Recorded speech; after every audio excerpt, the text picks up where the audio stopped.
I'd like to start off my speech with a quote by the writer Albert Camus.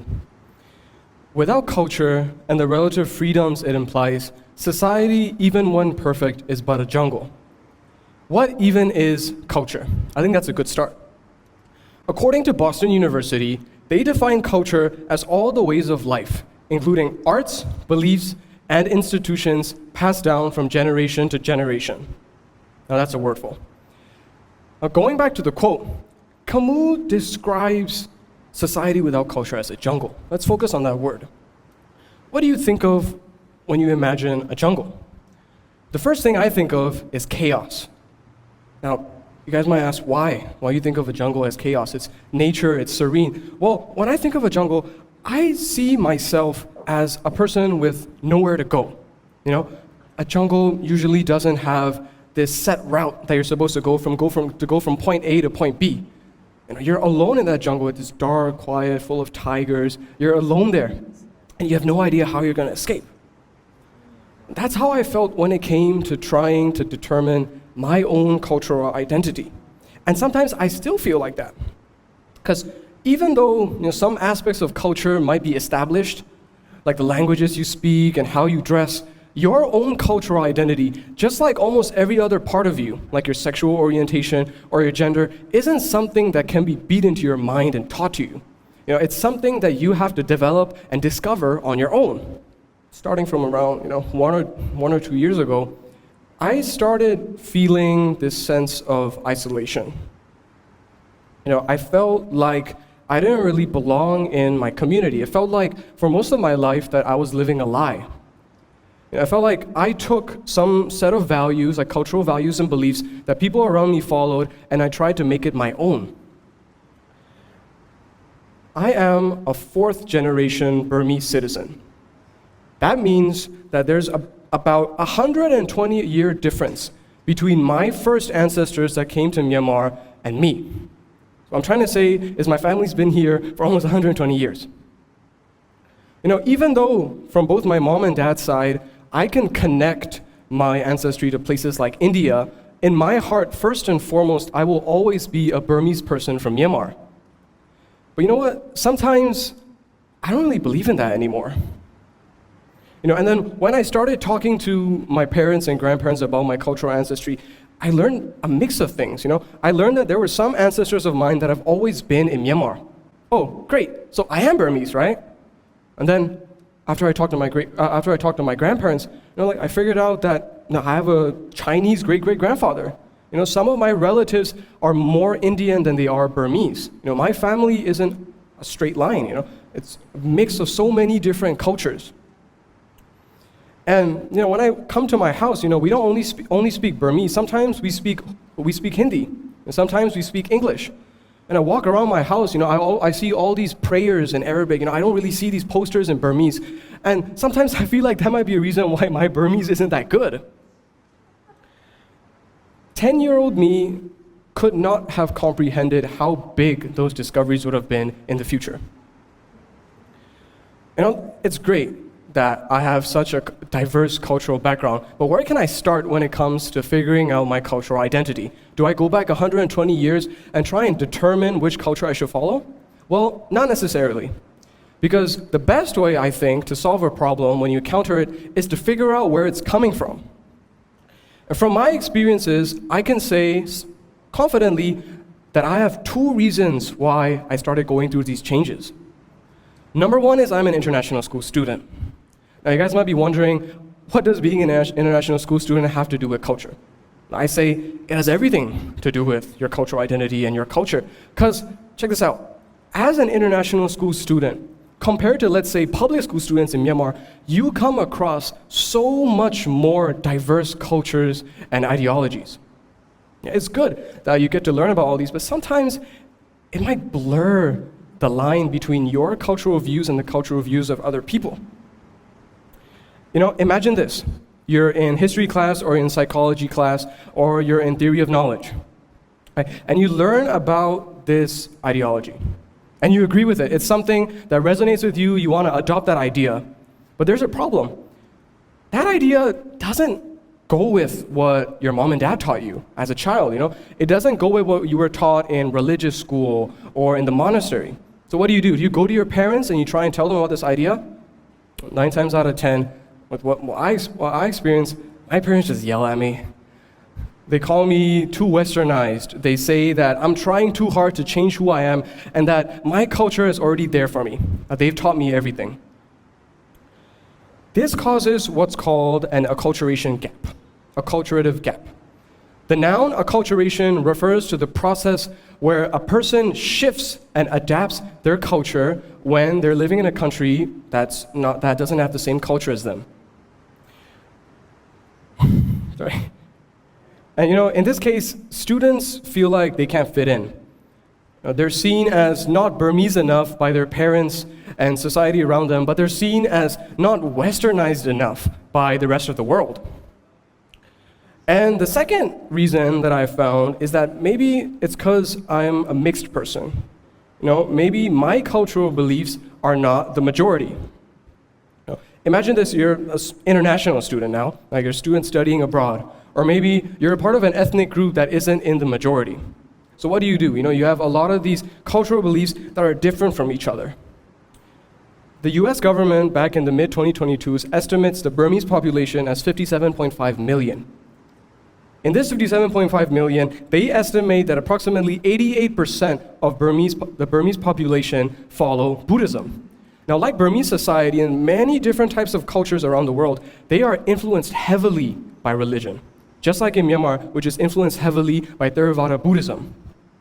Now, as a Muslim, one thing that I've been taught since I was a kid was that I shouldn't celebrate non-Islamic holidays. So, for example, let's look at Tinja. Do I not celebrate Tinja? Well, you know what? As a Burmese person, it's my duty to go out and splash some water on some people, and take some time off from school. So how do I work through this? Tonight, I want to share with you guys a concept, a model called Berry's acculturation model. But before I say this, I want the other people here to know that this situation, this acculturation gap, doesn't show up only for people who are a religious minority or an ethnic minority.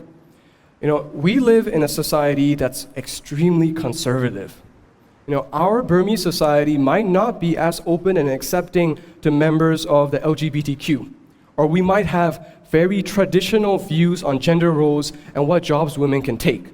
So I want you guys to know that even if you guys consider yourself, fully Burmese, you have evidence for that, you might still be a part of this, marginalized group. So what do you do when you're a part of a group that can't conform fully to the culture of the people around you?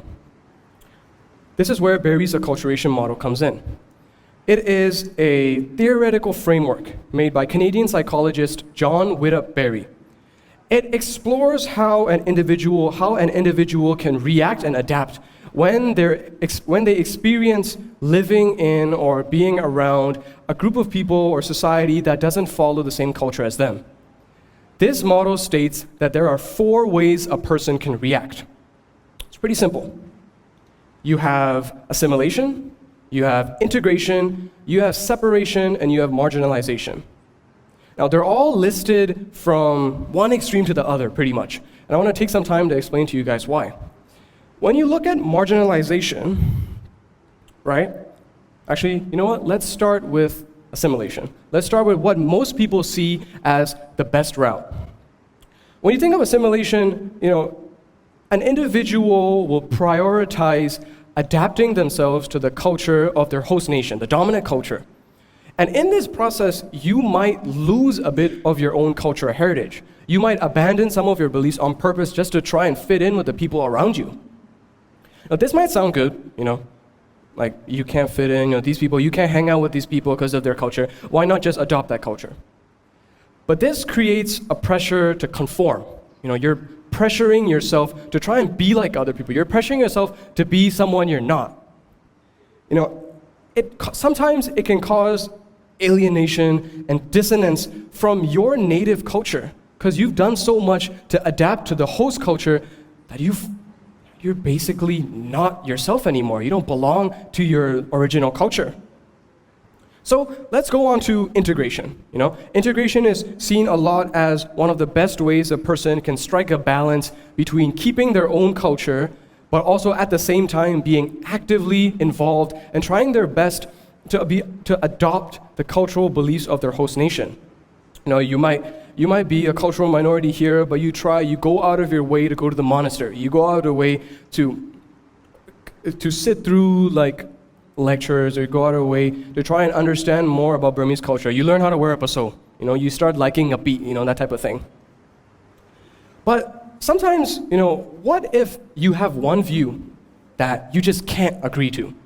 Or you have a view that society around you all agrees to, but it's something that your original culture does not allow. And you will not put that down. Well, you might choose the separation strategy. On separation, people tend to live with the cultures that they're born in. In Myanmar, you might choose to only speak Burmese. No more English. You might put your child in a government school and not teach them English. You might live in a neighborhood with only Burmese people. And you go around Yangon, you see this. You see like the Chinese quarter, you see the Indian quarter, you see like there's separations in upper class, lower class, middle class. These types of separations exist in every aspect of society. And in culture, I'll be honest, even though this might give you a sense of security, maybe your culture is something that's dying and you want to surround yourself with people of the same culture to try and preserve it, which is good. But that isolates you from the majority of people around you. And that's not a good thing. So, okay, assimilation didn't work, integration didn't work, separation didn't work. What do? The last one, you go to marginalization. And I see marginalization as the next extreme, on the other side. In marginalization, you give up, That's kind of what I did. I struggled to fit in with any of these strategies, and I just gave up. I said, you know what? I don't care anymore. No, who cares if I don't have a culture? It's not going to affect me. Nothing's going to happen to me. I'm still going to be me. That's what I thought. In marginalization, people they disengage themselves from adopting any culture. They try and abandon their own culture, but they refuse to adopt the culture of their host nation, the dominant culture. You're purposely alienating yourself if you choose to adopt the marginalization strategy. Now, for me, I went through all four. I started off, as many people would, trying to assimilate into Burmese society. And then I figured out that it's not good enough. I can't do this. I can't convert to Buddhism. I can't leave all these cultural beliefs behind that my parents have. I have to respect my parents. So I said, all right, I'm not going to try and assimilate. Let me see if integration works. And that worked for some time, but then I started coming across beliefs that I just couldn't adapt to. And they were beliefs that people around me were wholeheartedly agreeing with. And the beliefs I had were things that people around me never heard of. So I said, integration is too much for me. It's too much work for me to try and strike a balance. Let's try separation. Well, that failed miserably. In separation, that was when I knew that I started giving up. That I really didn't care about my identity anymore. I didn't care about my cultural identity. And that moved me on to the marginalization strategy. I gave up. I stopped searching for answers. I look in the mirror, I don't really see myself anymore. I just gave up. I decided that it's too much for me. I have school, I have to deal with my family. I don't have time to try and figure my cultural identity. But you know what? This model is, in truth, a little bit too simple. When you look at society in real life, it's so much more dynamic. There's so much more small reasons why a person might react to some cultural belief. It's so different that when I think of this model now, this model seems like it's looking at society as being static. That's how big the difference is. So instead of telling you guys to just go to this model and adopt all its beliefs, I want to spend some time to give you guys an alternative. Now, even though this model is too simple, it's a good model. I want you guys to stop for a moment. Whenever you have time, take a look at this model. Go on the internet. You'll find it when you search Berry's acculturation model. Try and figure out which stage you're in right now. And it might take some time. So reflect. think back on how you reacted when you were encountering a difference in cultural beliefs with your friends, or with your family, or you traveled into a different country and you were experiencing their culture. Think back and try and figure out which stage you are. Then put that model aside because it's too simple. Realizing that I didn't fit into any of these models was a breakthrough. It made me realize that I had to be dynamic. I had to take risks. Stop going by the book and try and figure out my own way through this mess. Rather than squeezing in, I want you guys to be yourselves. I want you guys to react in any way you think is correct. And you know what? Don't be scared. And one thing that I think all of you I should address is parents. Parents, to all the parents here, having your child explore themselves is not a bad thing. You might think that it's a bad thing. You might be scared that the child will disagree with you, or you might have fights with your child in the future. But I just want to tell you that fostering this sense of curiosity in your child is so important to make sure that your child stands out over other people. Make your child unique. Foster that sense of curiosity. And if you're scared that your child will start abandoning your cultural heritage, sit down. Have a talk with your son, have a talk with your daughter. Tell them, explain them, and show them the beauty of Burmese culture, for example. If you want them to have a tight grip on their Burmese heritage, teach them the same way your parents taught you. Don't isolate yourself. Dive in and explore.